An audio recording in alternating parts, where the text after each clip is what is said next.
Sir, अपनी यात्रा की शुरुआत आप अपनी पदयात्रा की शुरुआत यहीं से की थी, भितियरवा आश्रम से। कल चुनाव प्रचार का कल जो है वो लास्ट फिर का चुनाव है, आप यहाँ पे आए हैं, क्या कुछ कहेंगे इसको? यात्रा की शुरुआत नहीं की थी।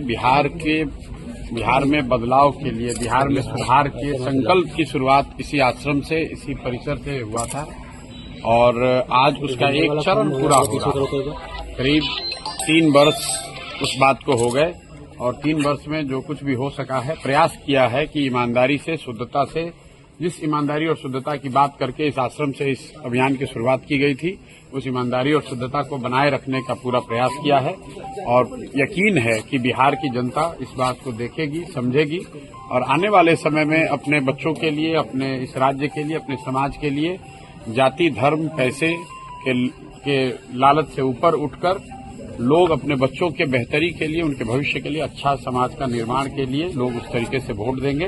बस यही कहना चाहते हैं। प्रधान जी, क्या फीडबैक है पूरे प्रदेश से आपके पास? फीडबैक मेरे भाई तो किसी के पास नहीं है। फीडबैक तो जो आप लोग दे रहे हैं, जो इलेक्शन कमीशन दे रहा है, वो सब लोग सुन रहा है कि बिहार में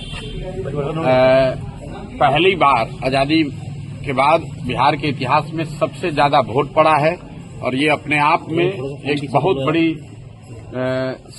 बहुत बड़ा संकेत है, बदलाव का संकेत है। पहली बार बिहार में इतनी बड़ी संख्या में वोट पड़ा है, तो एक तरीके से गांधी के इस आश्रम में, गांधी के विचार से, लोकतंत्र के मानने वाले लोग की सबसे बड़ी जीत है कि बिहार में आज तक 65% वोट कभी नहीं पड़ा है। तो हम लोग का ऐसा मानना है कि ये 65% वोट बिहार में बदलाव का वोट है। 14 तारीख से बिहार में एक नई व्यवस्था बनाने के लिए वोट है। ये वोट इस बात के लिए है कि बिहार में भी अब बच्चों के लिए पढ़ाई और रोजगार हो, बिहार के बच्चों को भी आगे पलायन न करना पड़े, 10-12 हजार के रोजी रोजगार के लिए घर परिवार, बिहार गांव छोड़कर बाहर नहीं जाना पड़े, बिहार में भ्रष्टाचार खत्म हो और इसीलिए लोग इतनी बड़ी संख्या में आकर वोट दिए हैं।